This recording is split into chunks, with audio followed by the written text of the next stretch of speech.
go back to any boring job, maybe in marketing or something which I am also passionate about.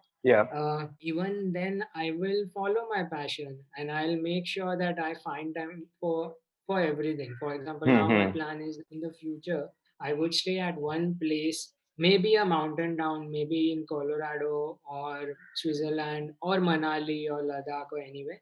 I would train Monday to Friday and maybe work full time, do a boring job or do something else for money, maybe in my business.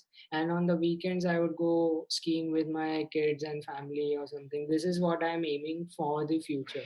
So I That's will cute. still be a better mountaineer and Yeah. skier than most full-timers, so-called passionate trekkers Passionate. in India. Exactly. So you don't Hmm. need to give up everything and get into it full time necessarily. Not that I'm Yeah. demotivating. Hmm.